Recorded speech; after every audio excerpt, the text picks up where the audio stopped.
Great. What a nice group today. And with a couple of special guests, since we are reading a poem in translation, we have two people who can actually read the original Greek Wonderful. and who know this poem Great. in not only in English, but in the original Greek. And one of them is our old friend George Kalogeris, um, who is not only an expert in a bilingual expert, but who is one of the most wonderful poets that I know. And Maria Zervos, who is an old friend, but haven't seen in a while. And Maria has agreed to read the poem in Greek so we can hear what it originally sounded like, uh, what it what it sounded like in Cavafy's own language. Not something I could do myself.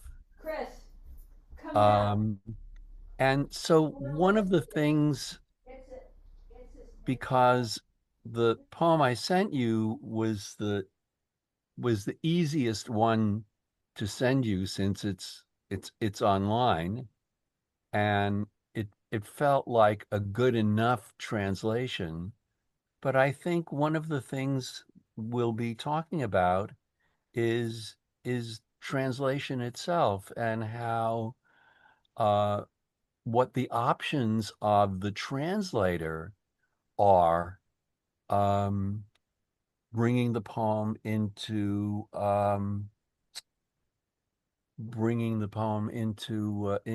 English. And there are a number of translations of this poem. There are a number of editions of Cavafy. I, I I know two translations, um, and the oh and and and the one that I sent you was the easiest one to send you because it was already online. Um, though there are other options, but uh, let me read the poem in English um, first, and um, uh, uh, and then I'll ask Maria uh, to read it in Greek. Um, and it's one of Cavafy's um, best known poems. I would think best known poems in English. Uh, and it's not exactly his most typical poem. Um, um, I'm just looking at all your faces, and they're and I'm so happy to see you all. Um, so I have to refocus on the work at hand, the pleasurable work at hand. So Waiting for the Barbarians by Constantine P. Cavafy. What are we waiting for, assembled in the forum? The barbarians are due here today. Why isn't anything going on in the Senate? Why are the senators sitting there without legislating? Because the barbarians are coming today. What's the point of senators making laws now? Once the barbarians are here, they'll do the legislating.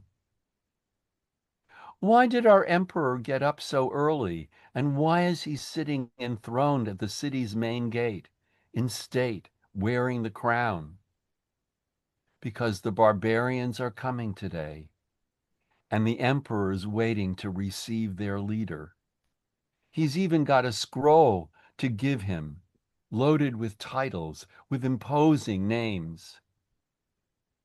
We have our two consuls and praetors come out today, wearing their embroidered, their scarlet. I'm sorry. Why have our two consuls and praetors come out? Sorry, let me get the English right. Why have our two consuls and praetors come out today wearing their embroidered, their scarlet togas? Why have they put on bracelets with so many amethysts, rings sparkling with magnificent emeralds? Why are they carrying elegant canes, beautifully worked in silver and gold? Because the barbarians are coming today, and things like that dazzle the barbarians. Why don't our distinguished orators turn up as usual to make their speeches, say what they have to say? Because the barbarians are coming today, and they're bored by rhetoric and public speaking. Why this sudden bewilderment, this confusion? How serious people's faces have become. Why are the streets and squares emptying so rapidly? Everyone going home lost in thought. Because night has fallen and the barbarians haven't come. And some of our men just in from the border say there are no barbarians any longer. Now what's going to happen to us without barbarians? Those people were a kind of solution.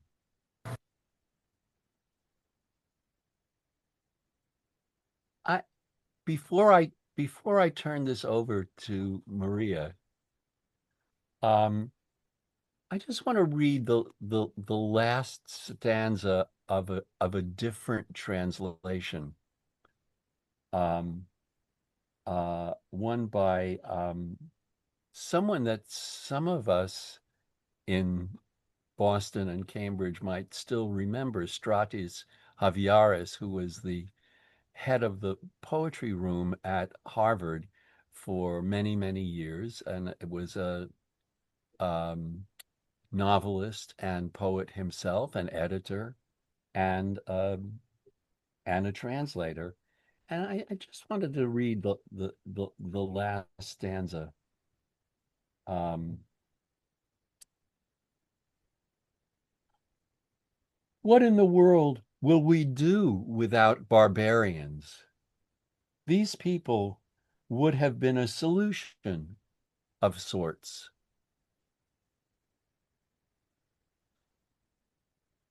So, Maria, may I ask you to read the poem in its original language? Of course, I would be glad to do so. I'm going to start with the title, so followed by the entire poem. Περιμένοντας τους βαρβάρους. Τι περιμένουμε στην αγορά συναθρισμένη? Είναι οι βάρβαροι να φτάσουν σήμερα. Γιατί μέσα στη σύγκλιτο μια τέτοια απραξία? Τι κάθονται συγκλητικοί και δεν νομοθετούνε? Γιατί οι βάρβαροι θα φτάσουν σήμερα. Τι νόμους πια θα κάμουν οι συγκλητικοί? Οι βάρβαροι σαν έλθουν θα νομοθετήσουν. Γιατί ο αυτοκράτορ μας τόσο πρωί σηκώθη και κάθεται στις πόλεως την πιο μεγάλη πύλη, στον θρόνο επάνω επίσημος φορώντας την κορώνα? Γιατί οι βάρβαροι θα φτάσουν σήμερα και ο αυτοκράτορ περιμένει να δεχθεί τον αρχηγό τους. Μάλιστα ετοίμασε για να τον δώσει μια περγαμηνή. Εκεί τον έγραψε τίτλους πολλούς και ονόματα. Γιατί οι δυο μας ύπατικοι πρέτορες ευγήκαν σήμερα με τες κόκκινες τες κεντυμένες τόγες? Γιατί βραχιόλια φόρεσαν με τόσους αμεθύστους και δαχτυλίδια με λαμπρά και αλυστερά σμαράγδια? Γιατί να πιάσουν σήμερα πολύτιμα μπαστούνια, μασίμια και μαλάματα, έκτακτα σκαλιγμένα? Γιατί οι βάρβαροι θα φτάσουν σήμερα και τέτοια πράγματα θα μπώνουν τους βαρβάρους. Γιατί και οι άξιοι ρήτορες δεν έρχονται σαν πάντα να βγάλουνε τους λόγους τους να πούνε τα δικά τους? Γιατί οι βάρβαροι θα φτάσουν σήμερα και αυτοί βαριούνται φράδιες και δημιγορίες. Γιατί να αρχίσει μόνο μιας αυτή η ανησυχία και η σύγχυση, τα πρόσωπα τι σοβαρά που έγιναν? Γιατί αδειάζουν γρήγορα οι δρόμοι και οι πλατείες και όλοι γυρνούν στα σπίτια τους πολύ συλλογισμένοι? Γιατί ενύχτωσε και οι βάρβαροι δεν ήλθαν και μερικοί έφτασαν από τα σύνορα και είπανε πως βάρβαροι πια δεν υπάρχουν. Και τώρα τι θα γίνουμε χωρίς βαρβάρους? Οι άνθρωποι αυτοί ήσαν μια κάποια λύσης. Thank you so much. That was marvelous, and uh, there are even a few cognates uh, in between the Greek and the English. So I think we could even hear the what's the word for barbarians in Greek? It's varvari, so it's very close to the English. Yeah, yeah. Well, thank you so much. Thank you. Thank you. Um, It's a pleasure. well, any just first reactions to the poem itself?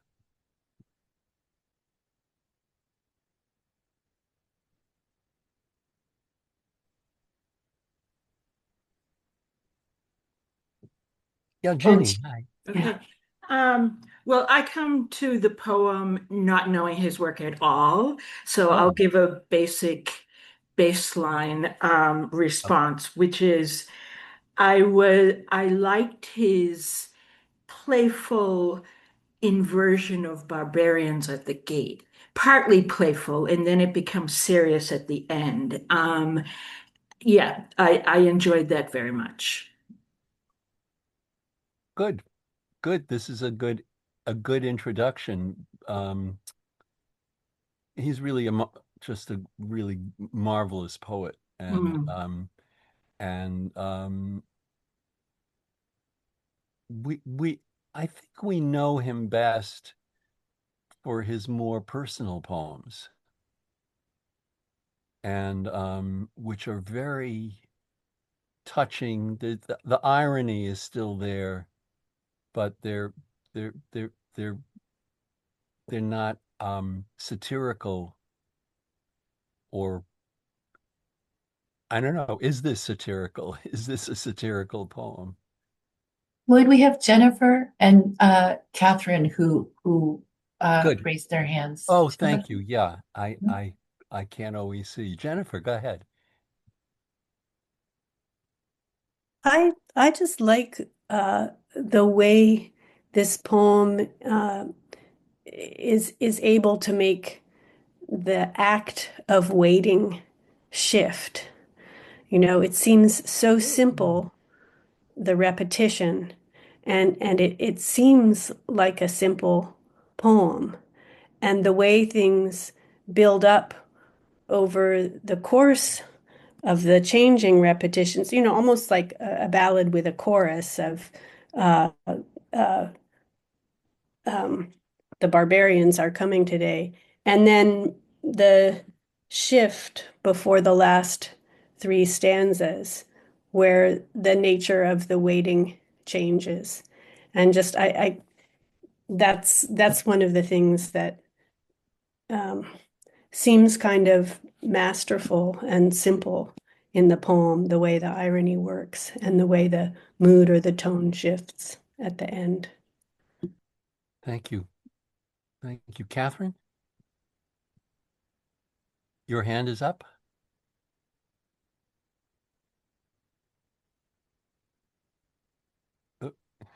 And now I'm not muted. Good. There are other things that repeat other than varvari. The yati, why, yati, over and over and over again. If you were quick, you could hear the word for emerald too. But what I found so striking with this repetition of why, was toward the end,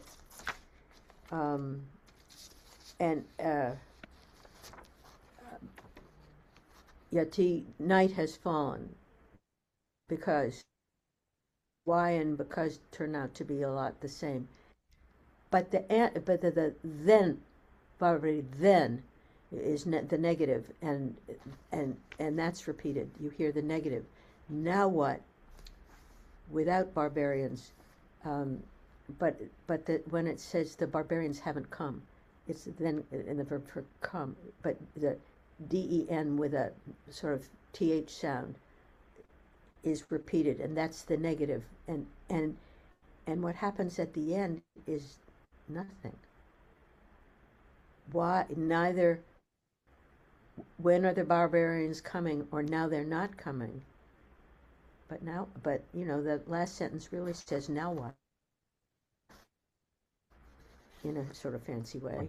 Yeah. Those people were, first of all, it acknowledges the barbarians as people, when barbarian means not that. It means it's stronger than foreigners. Yeah. Right. Though Right. interestingly, the word for hospitality, you are hospitable to everyone, including foreigners. So sometimes foreigners isn't,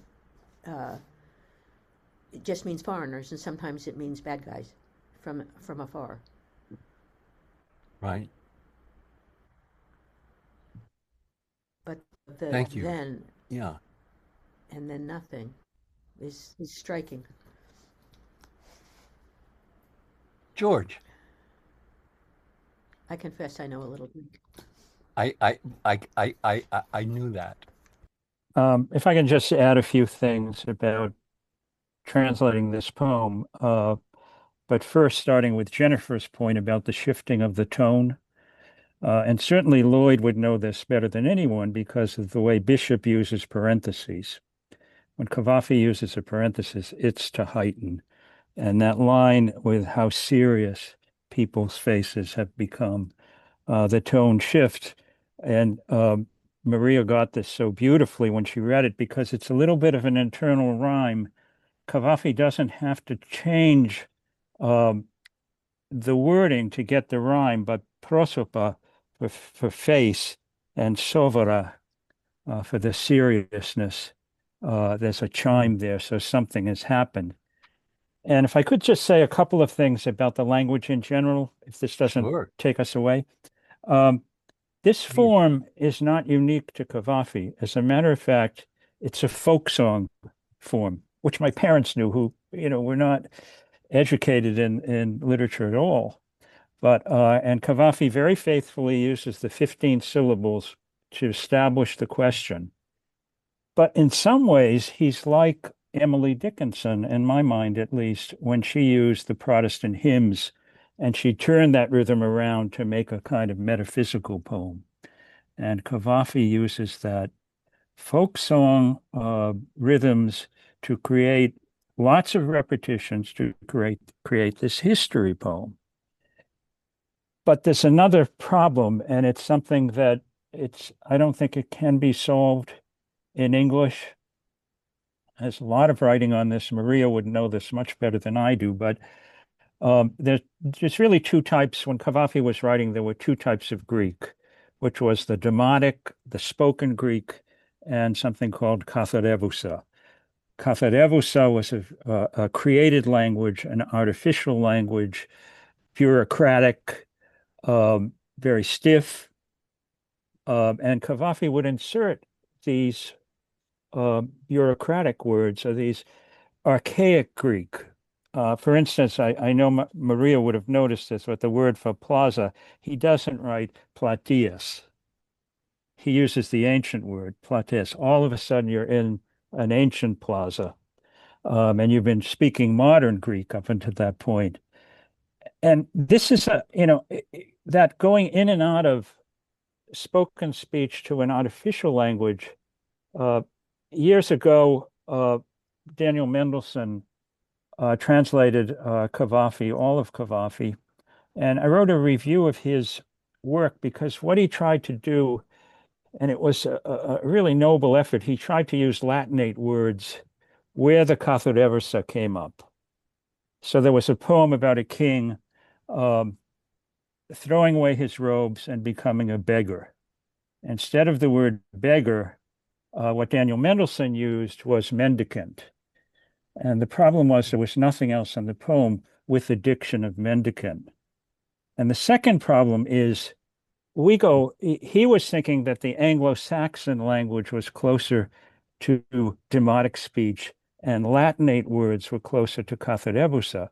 But we go up and down all the time. We use Latinate words and Anglo-Saxon words. They don't have that specifically that kind of weight. So there are these Katharevousa words that Patrick Leigh Fermor said were like lead weights in a piece of antique clothing to hold up the fabric. So thank you. Oh, thank you. Thank you. That's so interesting. I in these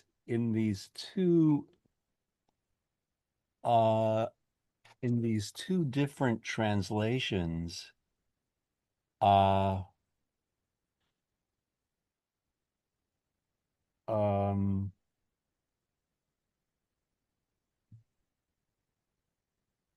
I'll find it, but there were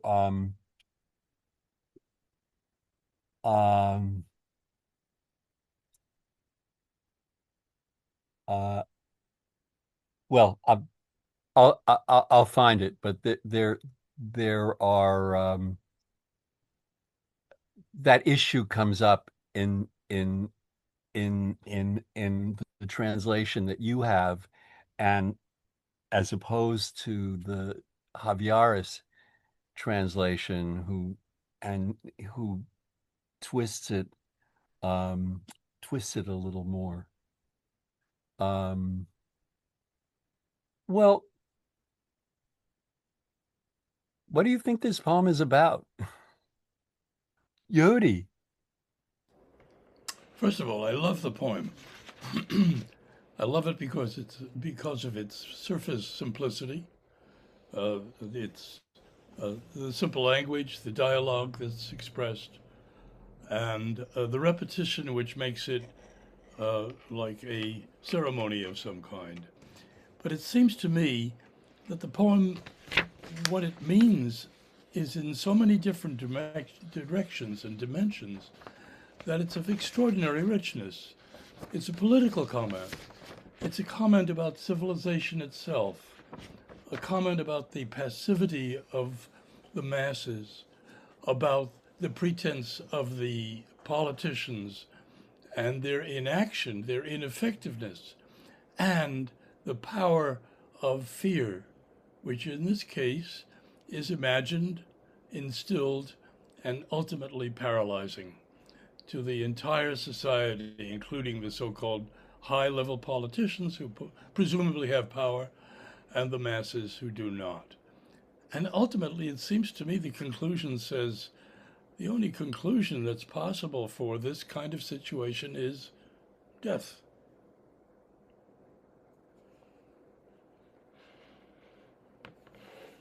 Hmm. I wonder there. I mean, I've just grown to adore the poem. I think it's wonderful. And Great. of course, Lloyd, you and I talked about the fact I thought the translation that we had, ending with the word solution, was weak. It seemed watery to me and not strong enough. So when it was read in Greek, another story altogether, altogether. Oh, And Maria, could you read the last two lines again in Greek?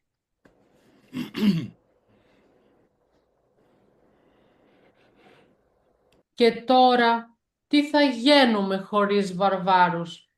Οι άνθρωποι αυτοί ήσαν μια κάποια λύσης. And what is the last word in Greek? A λύση is a solution, but it's a greater concept than solution. Mm-hmm. It's to untie. Sappho is using that too. To untie me from struggle or from difficulty, but it's not just untie or solution, it's a greater idea of solution. I don't know which word you would have to use in Right. English, but Yeah, well, I think the translators had that problem too. yes. Um, uh, oh, Denise, just before you comment, um, I have a question for Maria and George, which is that in one of in the other translation that I have at hand, there's a little marker between the penultimate stanza and the last stanza, a little dash that interrupts the flow. Do you have that in your Greek, between the third line from the end and the second line from the end?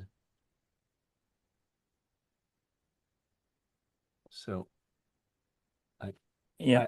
I don't know if you can see this. You mean the one that separates the last two lines? Yes. Oh, you cannot see. Yes, okay, I have that. Right. Yeah, yeah. And in this the one that I sent out, it doesn't have that little space indicator. So Denise, I'm sorry.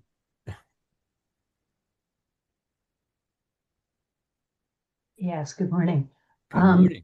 Someone mentioned the sense of fear in the poem, which is certainly there, but to my hearing, it's fear combined with a kind of longing. It seems to me to be a poem about late empire and governance and things falling apart. It reminds me of some of the wartime or threat of wartime poetry of Yeats and Auden. There's this trepidation, attention, and at the same time, there's this elaborate expression of sort of a last expression of the old regime, and very mixed feelings about what's next. You know, when I read about the emeralds and amethysts, I think of that line in The Fall of Rome, fantastic grow the evening gowns.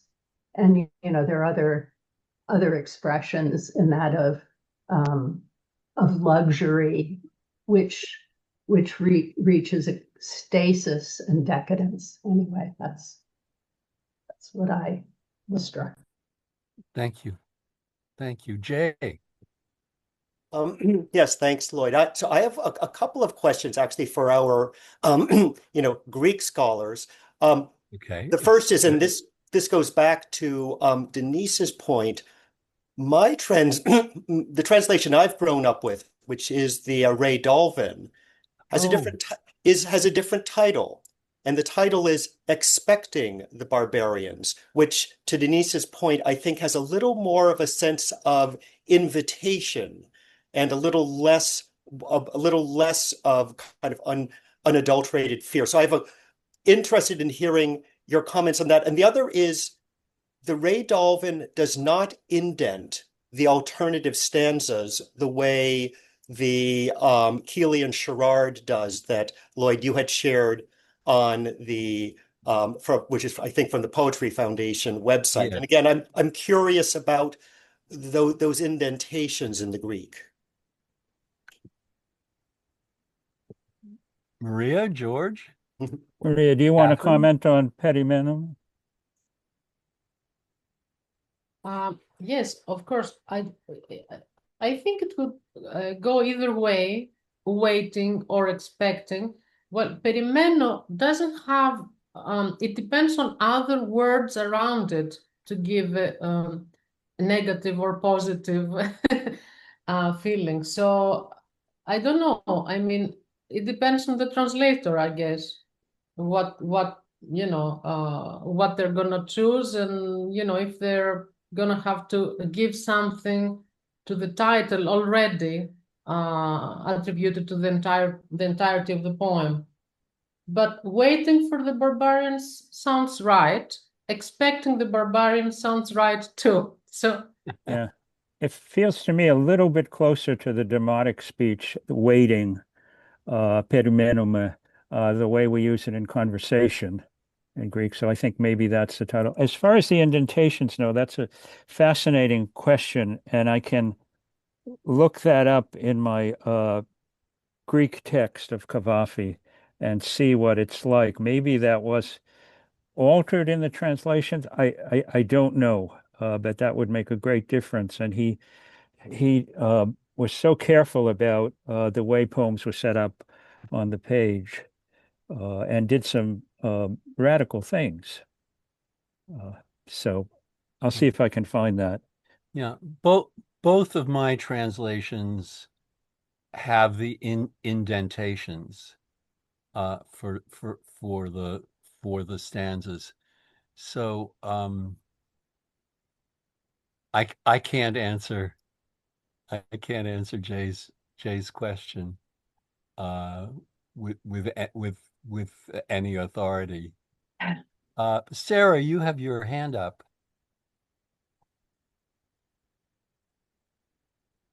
Yeah, I'm not familiar with a lot of Cavafy. I know some of the personal poems. Mm-hmm. This one just hit me with the absurdity and the futility, almost like waiting for Godot. It's like, it's just not happening. And when the clarity of Denise's comments about, yes, fear, but it's like that old regime crumbling. And yet we're still waiting. This poem is like, it's just so absurdly futile to be waiting for some solution, some overarching solution. So that's what hit me, the absurdity of it all and the Godot-ness. I was thinking about a song, a Stephen Sondheim song that ends send in the clowns, don't bother, they're here. Yeah. Jennifer. Well, that dynamic of send in the clowns, where you're waiting for someone or something external, and the implication is it's been here all along. Either a good or a bad thing. There's no place like home. There's no place like home, and then it turns out home is where you are. I don't know Cavafy's work well, but some of the other poems of his that I read that struck me had the same kind of structure of worrying about or thinking about something external, trying to avoid it or trying to reach it. And the poem itself expresses kind of, in some instances, a passivity almost to the point of hopelessness. I'm thinking of a short poem, Walls, that somebody doesn't realize these walls have been built up, blocking him off. But in fact, he wasn't paying attention. And you feel in the irony of the poem that it was his inattention, something inside, that blocked him off from what was outside. And in this poem, uh, the waiting for the barbarians, positing either the problem or the solution as something external, is what creates the hopelessness or the passivity or the obsequiousness or whatever it is, the strategy of the we in the poem that stops them from seeing they're invested in an external solution, which requires, in fact, and it seems to me this is the message, the poem.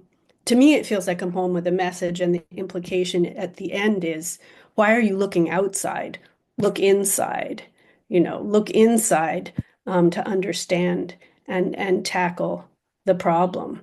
And I think too, in my limited understanding of the etymology of barbarian, that it comes from the word that means, something like babble, barbar, babble, someone we don't understand. And that's how we describe or place the other. But there's something in all these poems that the speaker or those in the speaker position is deferring, considering in themselves because it's been placed outside and they need to come to terms with their own actions. That seems to me, in the poem Ithaca, it's a positive thing. We're trying to get somewhere, but actually the effort, the striving is what's meaningful. So I see that structure again. This one is the most, to me, external and political and directed to make us think about the implication of anyone waiting for an external solution or fearing an external problem. What can you do? What can you pay attention to? Yeah. Thank you. Thank you, Jonathan. Yeah, I may be just rewording what other people have already said, but it's okay. My impression of the poem is of being about decadence.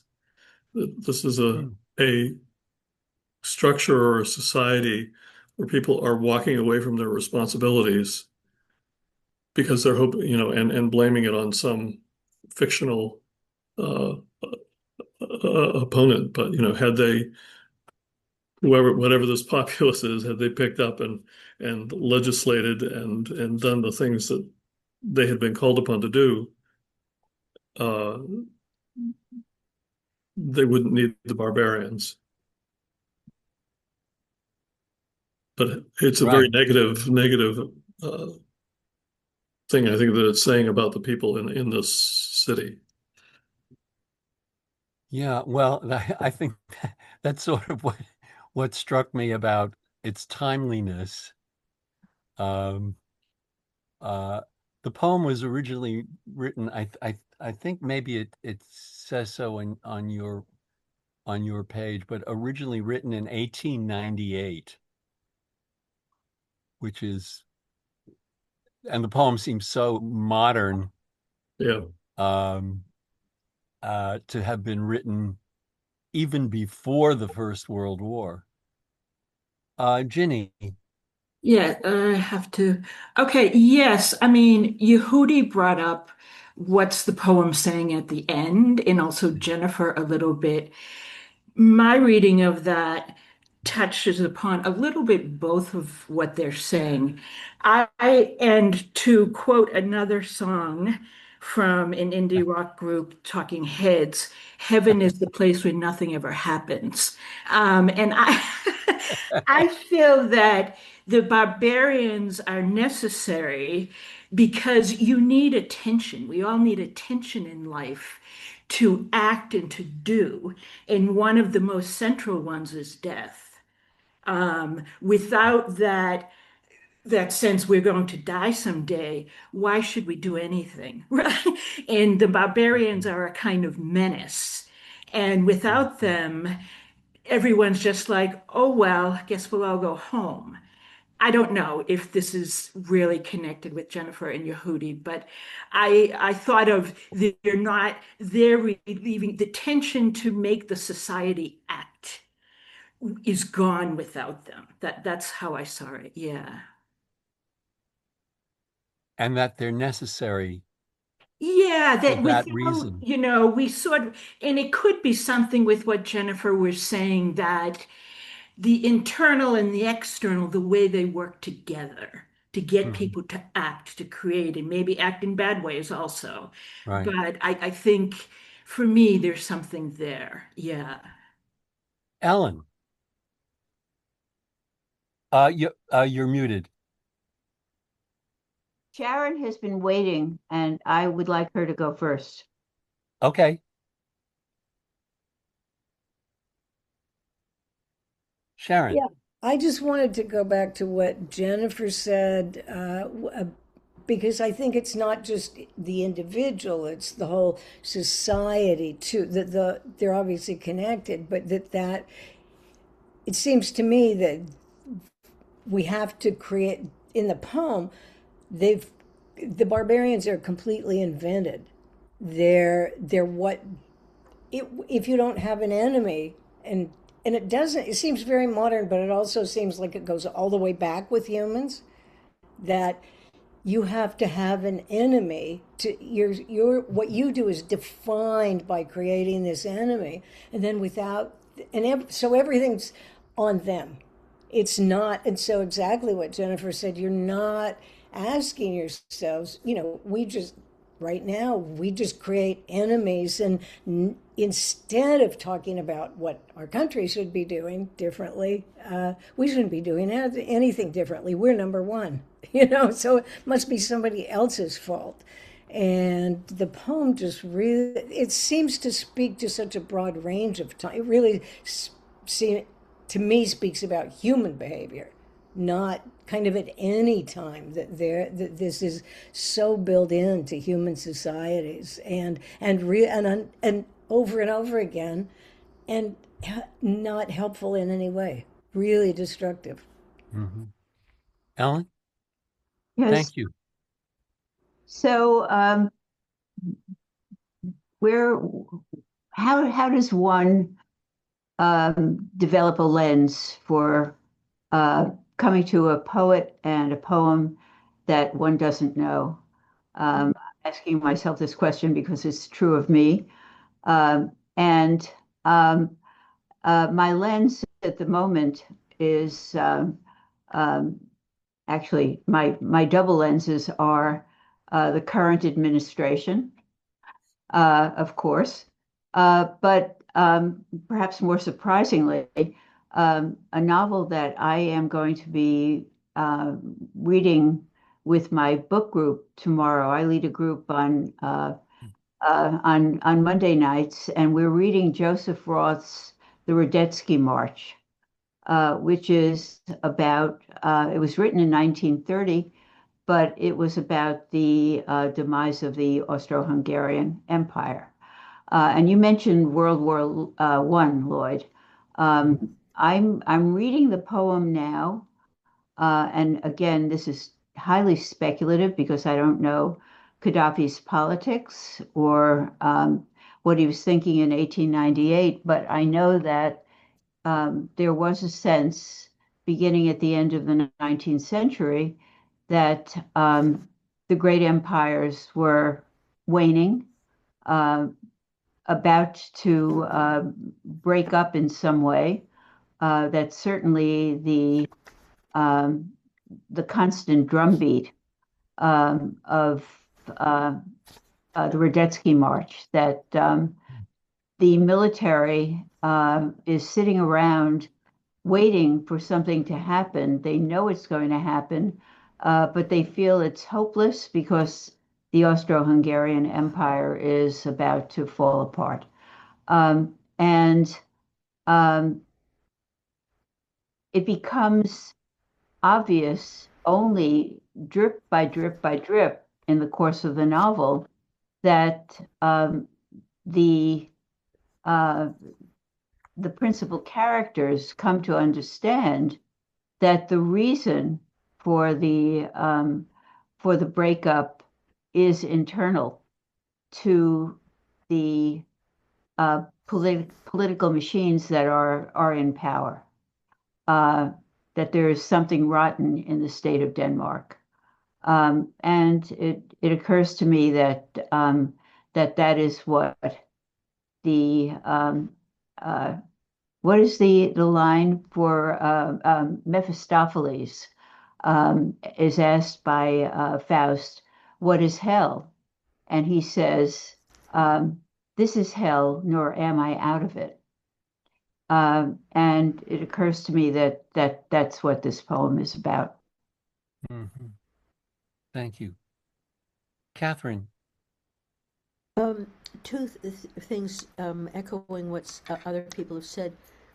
The word barbarian means people we don't understand. They can be us. Mm-hmm. We cannot understand people near us who are talking to us.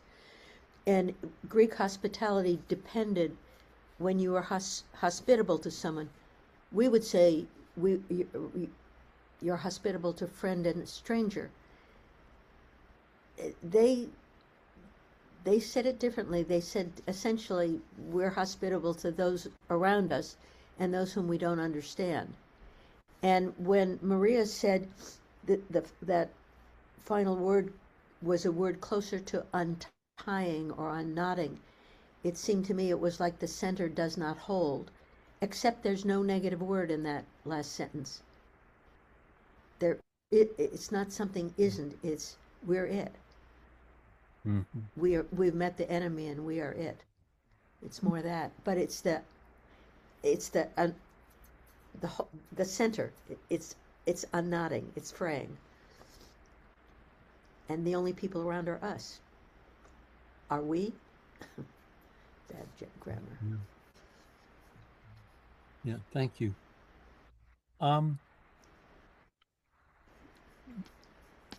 Bill Symes.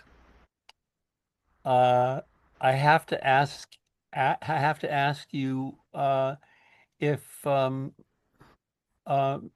have you read Cavafy, or is Cavafy an important figure in your part of the world?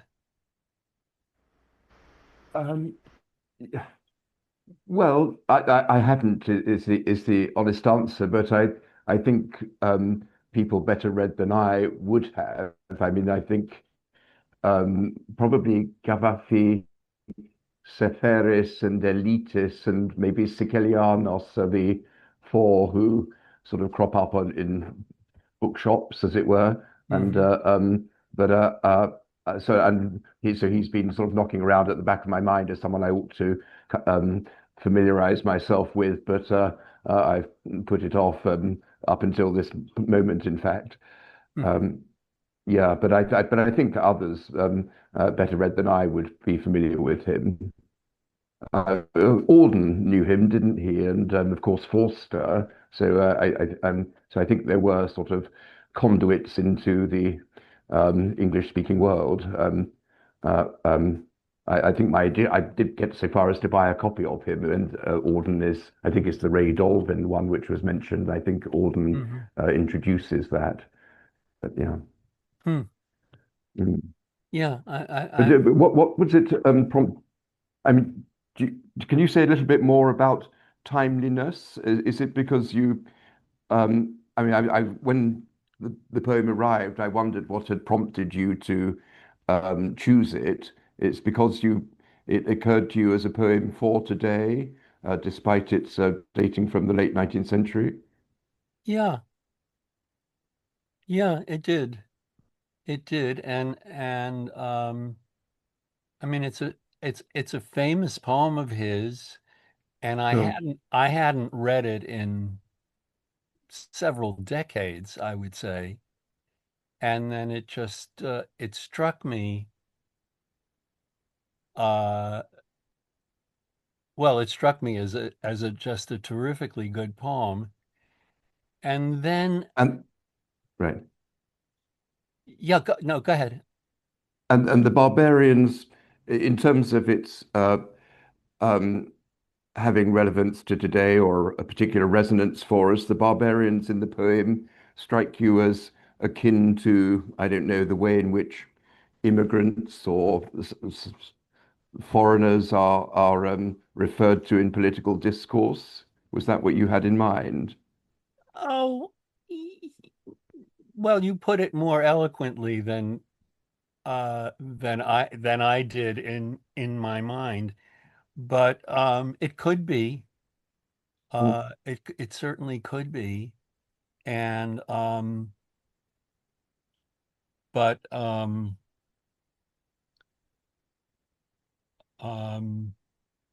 I mean, one thing which struck me about the poem was its handling of specificity and non-specificity.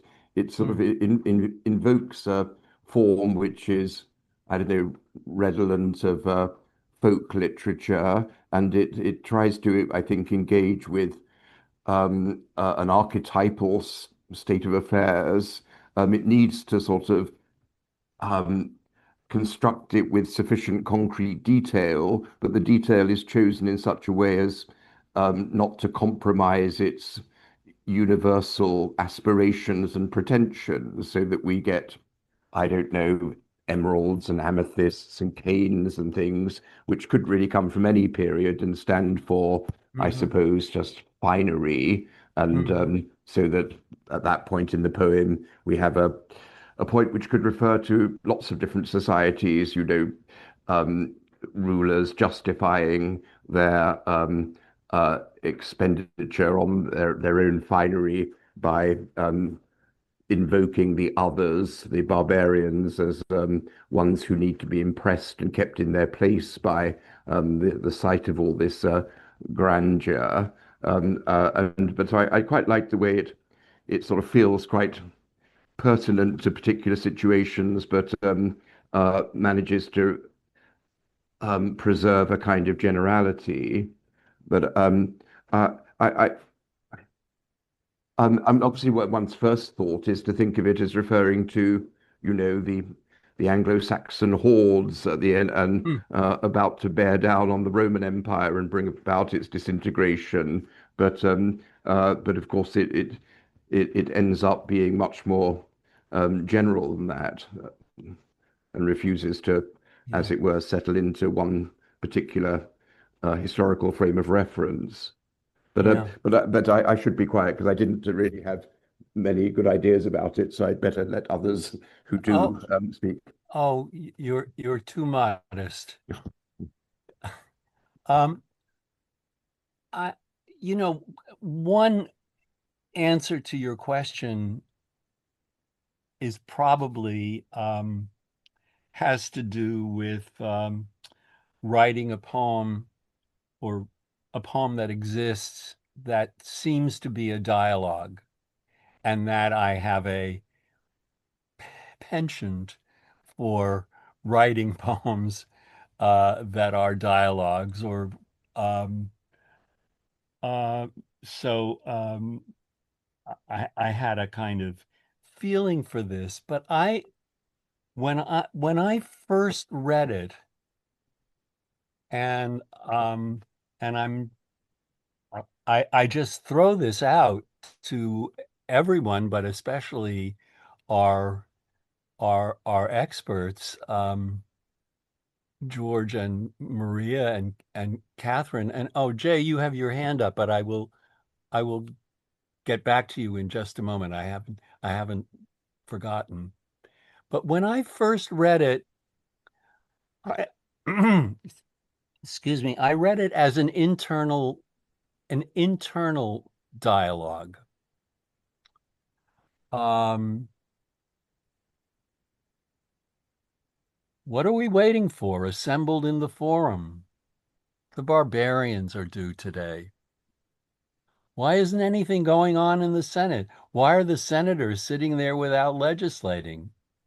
Because the barbarians are coming today. Making laws now. Once the barbarians are here, they'll do the legislating, and so on. That this was not, I think we think of it as two people in the street having a conversation about what's going on. And then, but I also thought of it, certainly when I started rereading this, and I hadn't read it for so many years, that it seemed like it was a kind of internal question and answer, an internal debate about the state of the world, about the state of the society. And I'm wondering if that struck if it struck anyone else that way, or if it's even possible to read it that way, especially in Greek. um, um, but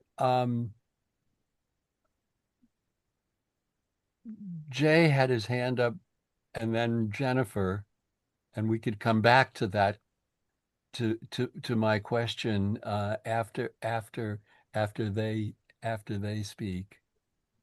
Actually, I think Jennifer had her hand up first, so Oh, that's very kind of you, Jennifer. Please. Well, I thought maybe one way too to talk about how we feel the conversation, internal or not, or individual or group, is also to look at the part where George drew our attention to the parenthesis, how serious people's faces have become, and what shifts in those last three stanzas, because why this sudden in my translation, is why not bewilderment, why this sudden bewilderment, this confusion, how serious people's faces have become. It's different. Right there, it feels like it's asking, why am I feeling bewildered or confused? It's a moment when something tips in the nature of that conversation. It's less clearly, it looks less like somebody asking somebody else about it, and how serious people's faces have become. Whose perspective is that? And then people disappear, and the streets and squares are emptying, and everyone's going home lost in thought. So whatever the nature of the back and forth has been before this point, it shifts and becomes sort of more disembodied, and again simultaneously more general and more internal to me here. I just want to add one thing. In 2025, Laurie Anderson did a performance of this poem, which she felt was very timely then, and she didn't specify exactly what. And she made it a choral performance. And at the end, she changed the ending to repeat a number of times, "We are the barbarians." So everything else was pretty much a kind of a performance and riffing on the poem as stands, with things repeated, but that was, she felt it was contemporary, and that was the conclusion. Her performance was, and it's actually it's kind of a thought-provoking, interesting thing. So I encourage people to take a look at it. I just put a link to that, Susan, here on the chat that I found, and I think it plays the whole thing. Yeah, I was just going to give credit to Susan and Yehudi for sending me a link to that performance. which I found incredibly striking and disturbing and passionate and really wonderful. Yeah. Jay, thank you so much. Sure. Thank you, Susan. Yeah, no, this is, Lloyd and Jennifer, both that's what you've both sort of said about the internal part has actually really somewhat kind of crystallized something I'd never quite articulated, which is, this is one of many, you talked about, Lloyd, about his personal poems, and there are these poems about his love affairs in Right. Alexandria, but there also are these extraordinary persona poems, usually set in the fall of empire, set in the fall in the declining years of the kingdoms and empires in the Eastern Mediterranean over hundreds of years, and those like this, but even more, will have both the speaker will both be self-examining, doubting, or foolish, or there's this marvelous range of emotions at the same time that he somehow captures these great shifts, tectonic shifts in culture and history as cultures are dissolving. And I hadn't thought, hadn't really thought about this poem as being one of that body. And it made me again, coming back to Maria and George as a utter ignoramus in Greek. I understood, I've always thought the word barbarian originally meant those who do not speak Greek. So that in a way, if the barbarians were to overcome, this would also mean the death of language, the death of an entire language, of an entire culture, which Cavafy, as someone, a part of a small and increasingly declining Greek-speaking community within Alexandria, would have been probably kind of intensely aware of. But I, again, sort of interested to hear what you might say about that. George. I think that's a terrific point, Jay. And, it's always hard to try to, with some of the history poems, that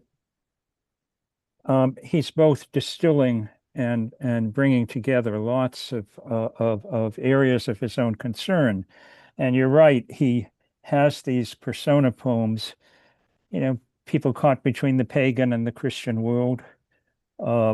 Certainly, this is a poem, it seems to be about the Roman Empire, but it's been talked about as a poem about the fall of Constantinople. And Cavafy himself, I think part of his own, what's so interesting to me about Lloyd's point is that part of his own complexities as a person, sort of his largeness, that he could be, such an advocate for freedom and sexual freedom. And yet at the same time, as he said to Forster, my dear Forster, never lose your capital, never lose your empire. Cavafy was from a very, fairly well-off family that declined. The fall of Constantinople was haunting to him. So and I think these kinds of the mixture to me of the tenderness in that line, how serious people's faces have become, that he suddenly feels for what's happening, and yet he can also be sardonic. These things do happen.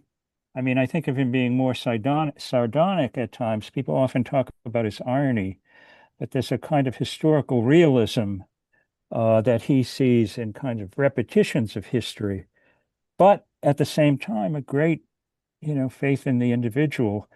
I don't know whether Lloyd's comment is terrific. I think thinking about it, I always thought about it as sort of Shakespearean, where people, which happens in Cavafy, people watching processions go by sort of mutter something, and that's the truth of the history.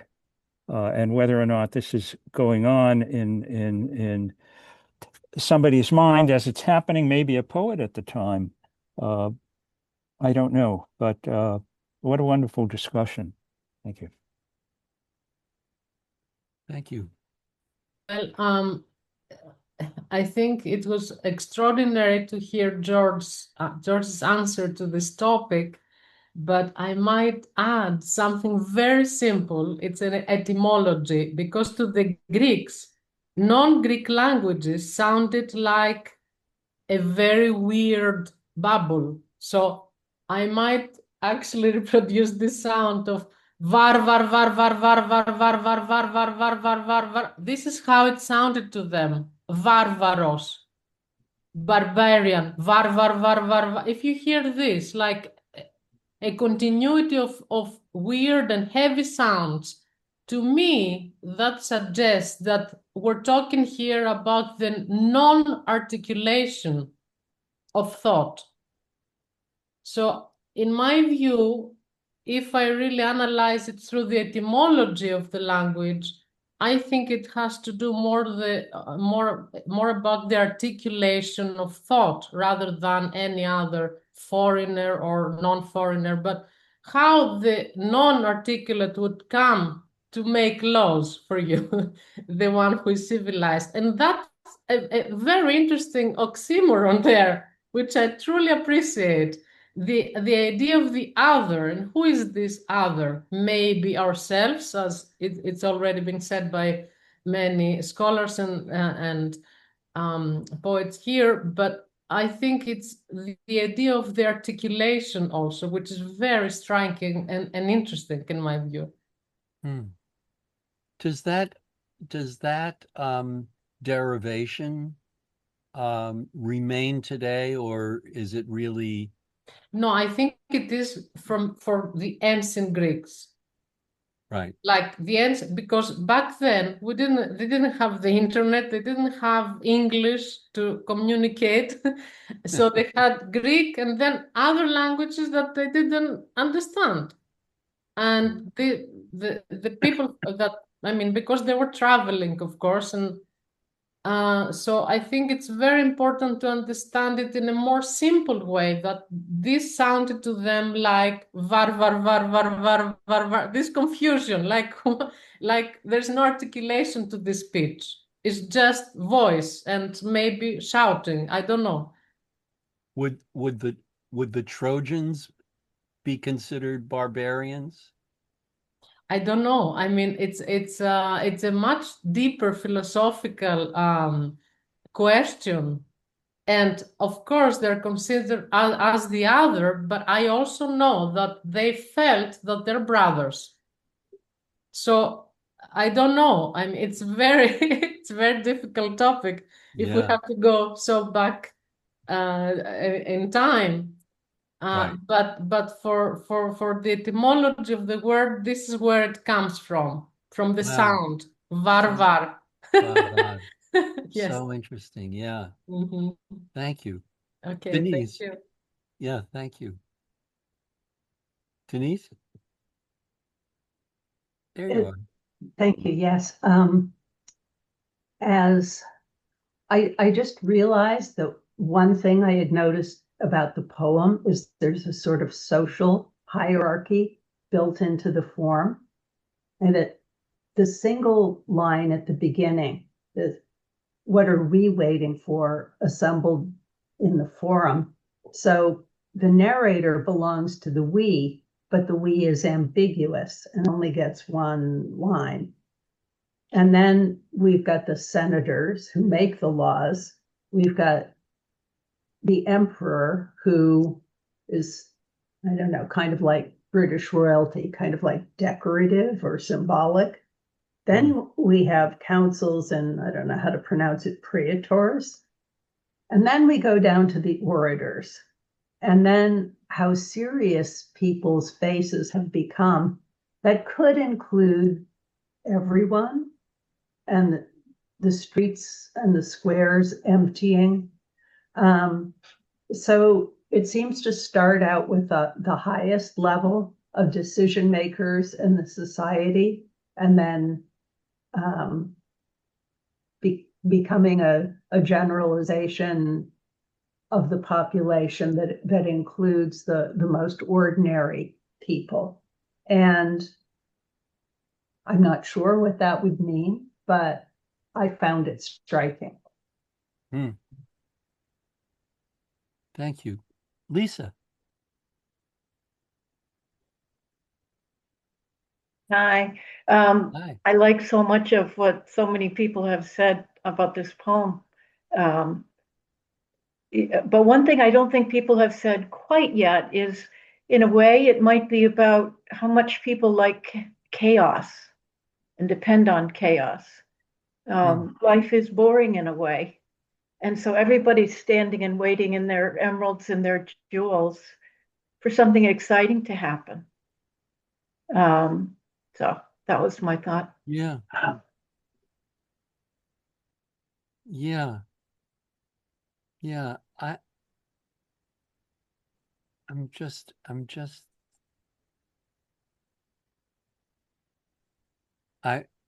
thinking that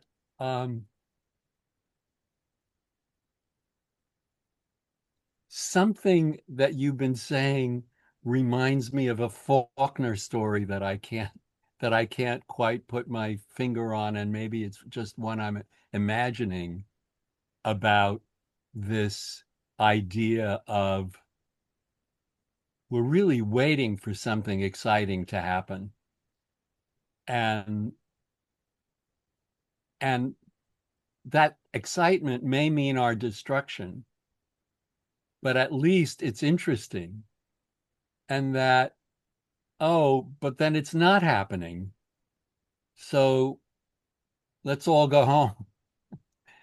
All right, it's akin to a death wish. Yeah. Yeah. Yeah. Yeah. Um, Someone pointed out, and I can verify that because one of my translations is bilingual, that in in the Greek, every other stanza begins with a dash. And and that at the end that dash comes between the last two stanzas, and what comes before, rather than at the beginning of the line. But the translator ignores those dashes. And so the with the dashes,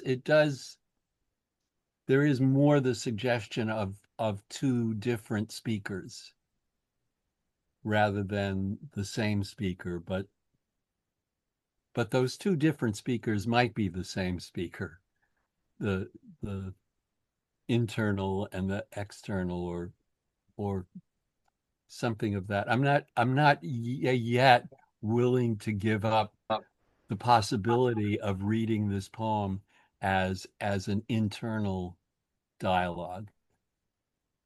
But that's just me. I don't know, any other thoughts? Jennifer. Yeah, I'm sorry to talk so much. Oh, not But at all. these questions too, which we've been thinking of mostly negative. Again, the other famous, to my mind, famous Cavafy poem is the poem Ithaca, which starts as you set out for Ithaca. So it looks like it's the opposite of waiting, right? Going somewhere. Yeah. But by the end of the poem, even though we've been keeping Ithaca in mind, we maybe never get there. So Ithaca gave you the marvelous journey. Without her, you would not have set out. She has nothing left to give you now. That's the second to last stanza. Anyway, that this same dynamic we've been talking about in sort of negative or sardonic terms for this poem can structure a kind of positive reversal in a poem about setting out for something full of hope and not getting it, but actually getting something from having set out. I think of setting out as the opposite of waiting. So, and maybe opposites are more like each other than we're used to thinking. But anyway, for people who haven't read Ithaca, that's one you can find online too. And I think it makes a really nice counterbalance, a surprisingly related counterbalance to this poem. Thank you. Thank Lloyd, you. can I just read a comment that Ted Clausen just posted a few minutes yes, ago? indeed. He just said, "Thank you all. You have generously walked me into a cloud of complexity." And I agree. Oh, well, thank you. Thank you. Yeah, I'm afraid I can't see the chats. They go by too quickly, and I can't even see everyone who has their hand raised. So I depend on the kindness of strangers, on your help. Denise, I see you have your hand up. Yes, I've been reflecting on your idea of the internal dialogue, and I was thinking it could also be an external dialogue or a dialogue with an external voice, kind of like a catechism, that has all the answers. And, when it's repeated long enough, that sort of thing becomes internalized. But in this case, the we at the beginning are the interlocutors, and then there's this authoritative voice that answers. That's the structure that strikes. Oh, sorry, your sound just went off. Yeah, I thought I'd said enough. No, it just went off again. Yeah, I've done a lot of speaking, so I'm gonna. No, okay. Never enough. Marita, I think we should let you go. Okay. Thank you very much, as always. Thank you, everyone, but especially George and Maria. Yes, for your really helpful and illuminating comments, and just the sound of the original words was just so beautiful and interesting, and love the as I say, I love I love being able to hear in the Greek the cognates of words that are, that are in English, and how fascinating that was. Ellen, I hope you we have two Ellens now. But I thank you. It's wonderful to see you again, and I hope you come back for more discussions. Um, and everyone, thank you for your comments. So interesting, and Susan, thank you for sending me the Laurie Anderson, and I want to listen to it again, and Jennifer doubling that reference for all of us. So enjoy the weather. I hope it's good weather wherever you are.